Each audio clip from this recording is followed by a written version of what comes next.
ఇది class teacher హాజరు వేసేటప్పుడు ఏ పేరు పిలిచినా సరే ప్రజెంట్ సార్ అని కదా చెప్తారు విద్యార్థులు. అవును. దాని అర్థం ఏంటి అంటున్నారు గురుగారు. నేనున్నానని తన ఉనికిని ప్రజెంట్ చేస్తున్నాడు అన్నమాట. నేనున్నానని చెప్తున్నాడు. పేర్లు ఎత్తుకుంటే ఒకరికొకరికి సంబంధమే లేదు. టీచర్ ఏ పేరు పిలిచినా సమాధానం ఒకటే వస్తుంది, నేనున్నానని. కాబట్టి ఆ ప్రజెంట్ ఏదైతే ఉన్నదో అది తానని చెప్తున్నారు. నేనున్నాను అనేది ఏదైతే ఉన్నదో అది తాను అని. నేను ఎవరుగా ఉన్నాను ఏదిగా ఉన్నాను అనేసరికి లెక్క మారిపోతుంది. కానీ నేనున్నాను అనే ఉనికిగా ఉన్నప్పుడు ఉనికి లెక్కకి కదా వస్తుంది. నేను పట్టయ్యగా ఉన్నాను అనుకున్నప్పుడు లెక్క మళ్ళా వ్యక్తి లెక్కకు వచ్చేస్తుంది అనమాట అండి. కాబట్టి నేనున్నాను అనే అనుభవము లేకుండా ఉండదు. ఏ ప్రాణికైనా నేనున్నాననే అనుభవం ఉంటుంది. కాబట్టి ఆ నేనున్నాను అనేదే భగవన్నామము అన్నారు. ప్రతి ఉనికికి అర్థం నేనున్నాననే, ప్రతి ఒక్కని అనుభవం నేనున్నాననే. ఎక్కడైనా సరే ఉనికికి అర్థము నేనున్నాను, ఉన్నాను. తను తాను ప్రకటించుకోవడం అనమాట. గో వచ్చి మీ ఇంటి ముందు నిల్చుంది అనుకోండి, దాని అర్థం ఏంటంటే నేనున్నానని. నన్ను గుర్తించు, నేనున్నానని. కాబట్టి ఆయన ఒక్కడే అందరిలో అన్నిటిలో ఉండేది అని లెక్క అని చెప్పారు.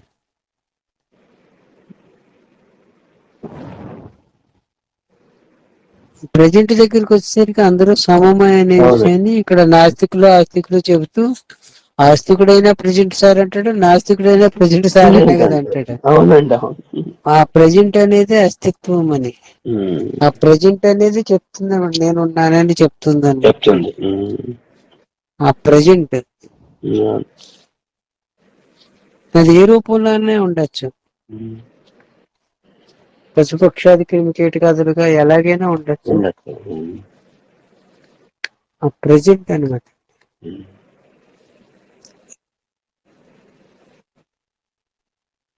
ఒక్కోసారి ప్రజెంట్ గా ఉండదు, పదార్థంగా ఉన్నప్పుడు కూడా తన ఉనికిని దాటుకోవడమే అన్నారు. ఇప్పుడు స్టూల్ ఉంది, ఆ స్టూల్ గా కనిపించడమే తన ఉనికిని ప్రకటించుకోవడం అనమాట అండి. స్టూల్ గా ఉన్నట్లు ఉన్నది ఎవరు ఉన్నదే.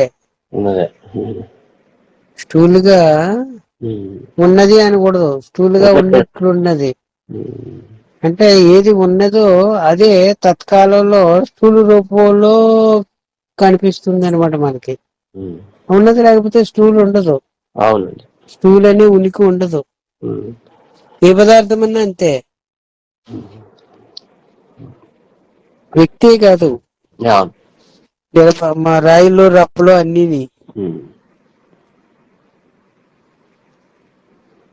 తన ఉనికిని తాను చాటుకుంటుంది.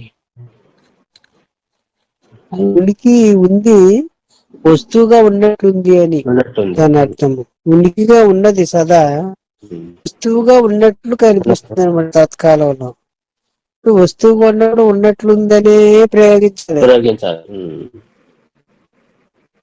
ఉన్నదే తత్కాలంలో వస్తువుగా ఉన్నట్లు ఉంది అని. మరి వస్తువు లేకపోతే లేనట్లున్నది.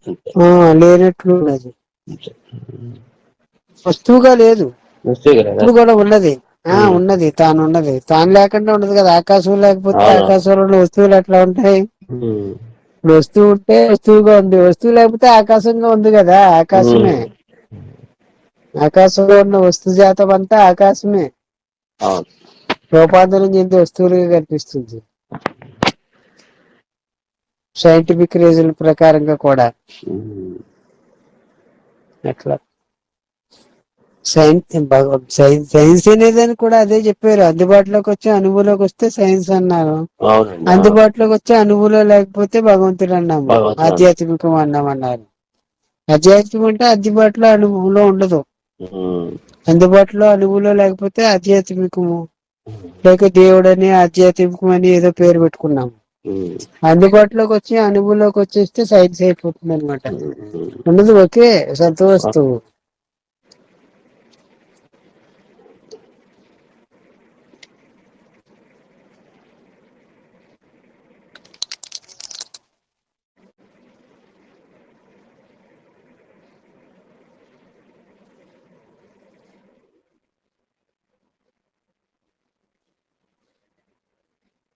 ఇది రాముడు రాముడు అంటున్నారు, చదువుతారా?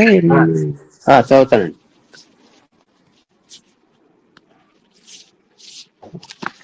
259వ ప్రశ్న.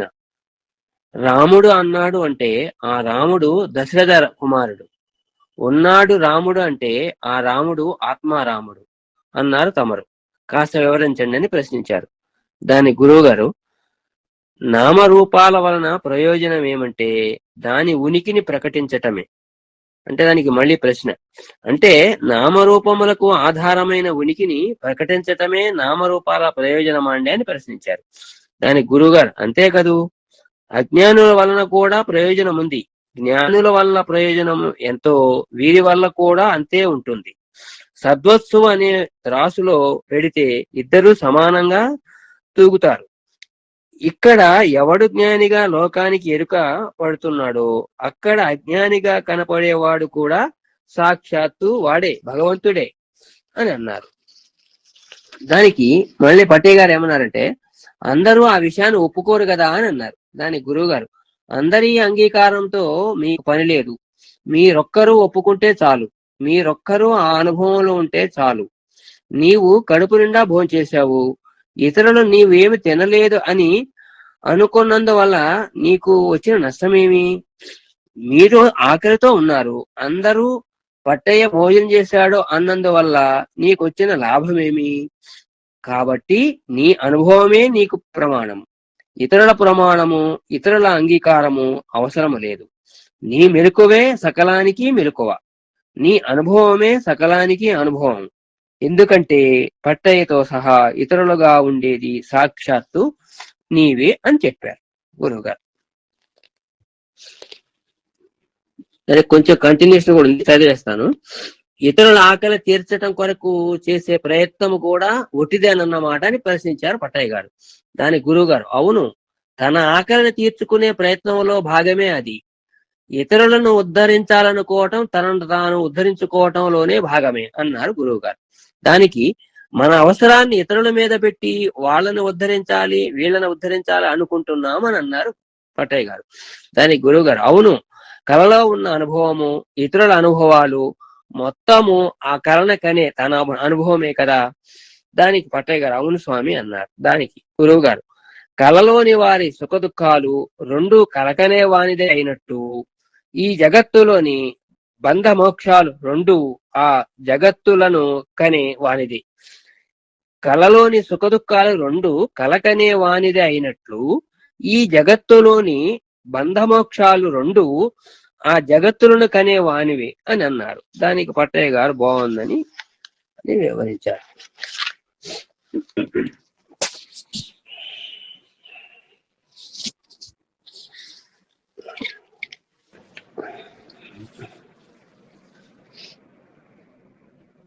ఆయా సందర్భాల్లో అడిగిన వాటికి చెప్పబడిన సమాధానములు అవన్నీ కలిపి ఏదో చోట పెట్టుకుని మనం చదువుకుంటున్నాం అనుకోండి, ఏదో టైం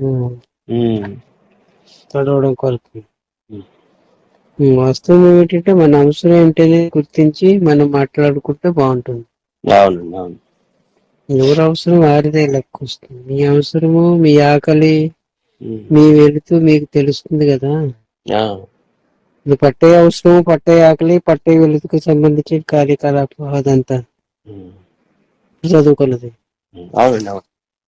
తన ఆకలి, తన అవసరము, తన వెలుతు తాను పూరించుకోవడానికి చేసే ప్రయత్నంలో భాగం అన్నమాట సత్సంగం అనేది.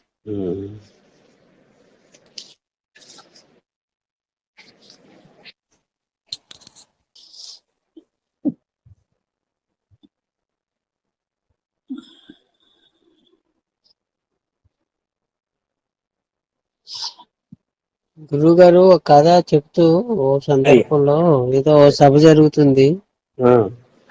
పెద్ద పెద్ద విద్వాంసులు అందరూ కూడా ఉపదేశాలు అవి చెప్తున్నారు అతను.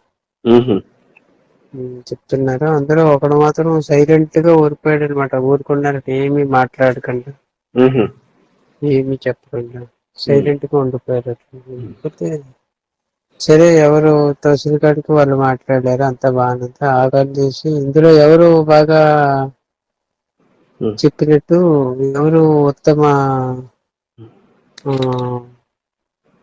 ఉత్తముడు అని ఉమ్, ఎంపిక వచ్చేటప్పుడు ఉమ్. ఈ సైలెంట్ గా ఊరుకుని ఉన్నవాడు ఉత్తమ యోగి అని అవార్డు ఇచ్చారట.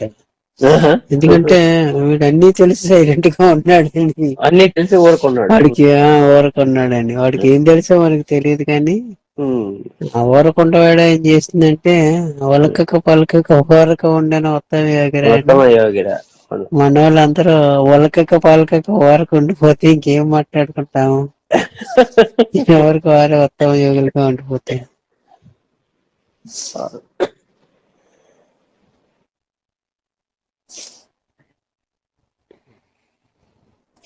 ఉమ్, మాట్లాడుకోవచ్చు, తప్పేమీ లేదు. అవునండి, అవును.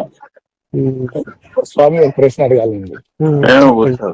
ఉత్తమ యోగులం కాదు, ఉత్త యోగులమే. కొత్త యోగులం బాగుంది.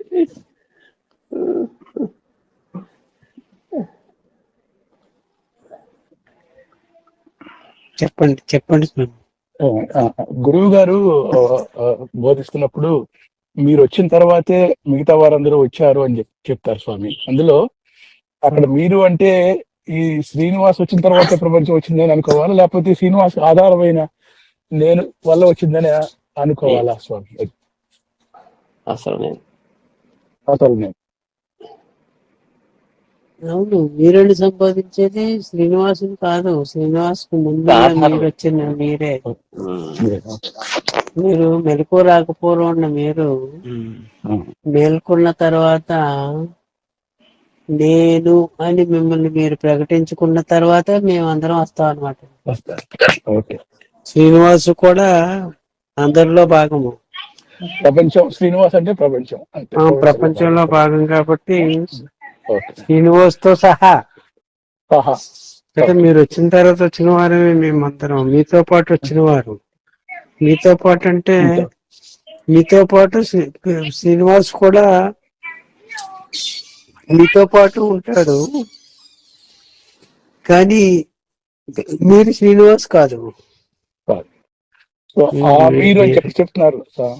మీరే శ్రీనివాస్ కి ముందున్న మీరునే. ఇంకో విషయం, ఎప్పుడు మన గురువు గారు గాని భగవాన్ గాని ఎవరైనప్పటికీ వేదాంత మార్గములో మీరు అని సంబోధించేది మీరు ఎవరిగా ఉన్నారో ఏదిగా ఉన్నారో ఆ మీకే. నిజమైన ఎందుకంటే దీనిని సంబోధించరు.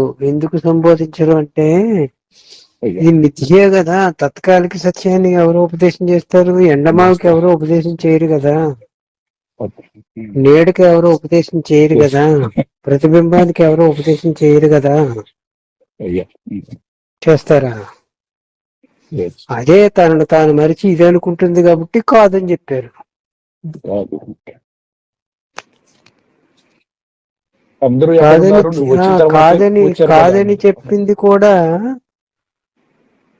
కాదని చెప్పింది కూడా వ్యవహారానికి వచ్చి ఎవరో చెప్పడం లెక్కకు వస్తుంది కాదు. మీరు ఎవరుగా ఉన్నారో ఏదిగా ఉన్నారో అదే మీరు కాదని చెప్తుంది. మరలా తనకు తాను చెప్పుకోవడమే లెక్క వస్తుంది. గురువు అంటే తనకు అన్యము కాదు. శిష్యుడు తనకు అన్యంగా చూసేవాడు గురువు ఎందుకు అవుతాడు? తనలో భాగంగా ఉన్నవాడే తనను తాను మరిచి తాను ఎవరు, నేను ఎక్కడి నుంచి వచ్చాను అంటుంటే, నీవు కాదు, నువ్వు అదే అయ్యున్నావు, ఇది కాదు, ఇది తత్కాలిక సత్యం అని చెప్తున్నాడు. తనలో భాగమై ఉన్న తనకి తనకి అన్యముగా ఉండదు గురువుకి. శిష్యుడు వేడుగా చూస్తున్నాడు గురువుని.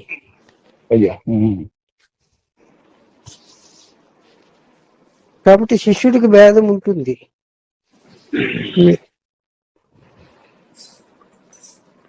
గురువుకి అభేదము. కాబట్టి గురువు ఎవరికో చెప్తున్నట్టు ఉండదు, తనకు తాను చెప్పడమే. కాబట్టి తాను ఎవరుగా ఉన్నారో ఏదిగా ఉన్నారో ఆ తనకు తాను చెప్పుకోవడమే లెక్క వస్తుంది. కాబట్టి ప్రియా. ఆ మిథ్యానీయులకి ఎవరు చేస్తారు బోధ? ఉన్నట్లున్న దానికి ఎవరు బోధ చేస్తారు? తత్కాలిక సత్యానికి ఎవరు బోధ చేస్తారు? అర్థమైంది స్వామి.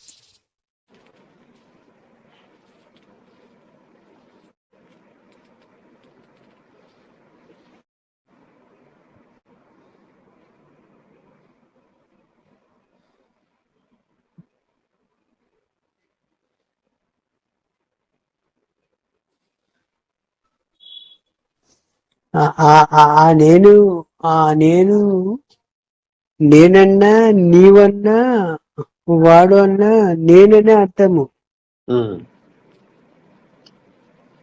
ఆ నేనుగా ఉన్నవాడికి నీవని చెప్పచ్చు, నేనని చెప్పచ్చు, వాడు అని సంపాదించవచ్చు. వాడుగా ఉన్నది నేనే, నేనుగా ఉన్నది నేనే, నీవుగా ఉన్నది నేనే అని చెప్తుంటుంది ఆ నేనుగా ఉన్నవాడు. సంబోధనార్థం మీరని సంపాదించవచ్చు. గురువు గారు ఎదుర్కొంటూ ఉంటే మీరని సంపాదిస్తున్నారు కదా. మీరుని సంబోధించడం దాని అర్థం ఏంటంటే మీరు వేరుగాని కాదు, నేనే నన్ను నేను ఎదుర్కొన్నప్పుడు నేనని సంబోధించుకోవడమే, ఎదుర్కొన్నప్పుడు మీరుని సంబోధించడం అని అర్థం చెప్పారు. నేనని సంబోధించడమే మీరని సంబోధించిన, నువ్వని సంబోధించినా నేనని సంబోధించడమే. ఎదుర్కొన్నారు కాబట్టి నువ్వని సంబోధించవచ్చు, మీరని సంబోధించవచ్చు. మీరని సంబోధించినంత మాత్రం చేత మీరని సంబోధించడం లెక్కకు రాదు గురువుకి. నేనని సంబోధించడమే కాబట్టి నాకు నేను చెప్పుకోవడమే లెక్కకు వస్తుంది.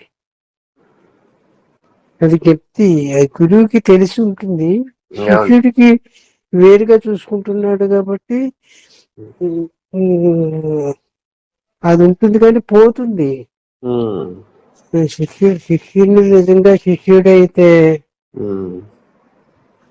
ఈ గురువు మాటని పట్టేసుకుంటాడు కదా, వాడికే శిష్యుడు అని పేరు. గురువు మాటని విడవకుండా అంటిపెట్టిన వాడు శిష్యుడు. అదే తానైపోతుంది అనమాట. ఇప్పుడు ఒక సందర్భంలో గురువు గారు ఒక మాట చెప్పారు. ఇప్పుడు నేను చెప్తున్నాను, మీరు వింటున్నారు. సుబ్రహ్మణ్యం గురువు గారు ఉండి మాట్లాడుతున్నారు, అయ్యవారు ఉండి మాట్లాడుతున్నారు మీరు అనుకోవడం వల్ల, లేదా పట్టయ్య అక్కడ కూర్చుని వింటున్నాడు నేను అనుకోవడం వల్ల ఇద్దరికి అప్పుడు ప్రయోజనం ఏమి? అలా కాకుండా ఎవరు ఇక్కడ చెప్పేవారుగా ఉన్నాడో వాడే అక్కడ వినేవాడుగా ఉన్నాడని నేను అనుకోవాలి.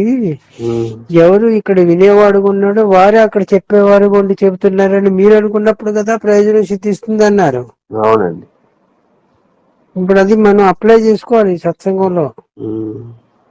శ్రీనివాస్ గారు అర్థమైంది స్వామి. ఎవరు చెప్పేవారుగా ఉన్నారో వారే వినేవారుగా ఉండి వింటున్నారు.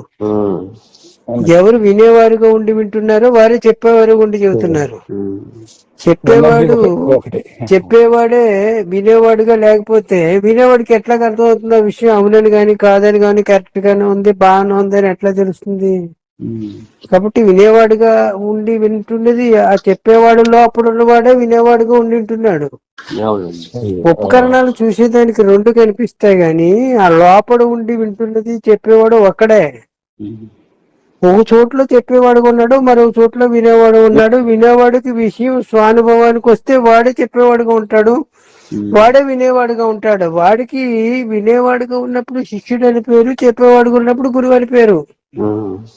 ఎవడు గురువుగా ఉన్నాడో వాడే శిష్యుడిగా ఉన్నాడు, ఎవడు శిష్యుడిగా ఉన్నాడో వాడే గురువుగా ఉన్నాడు.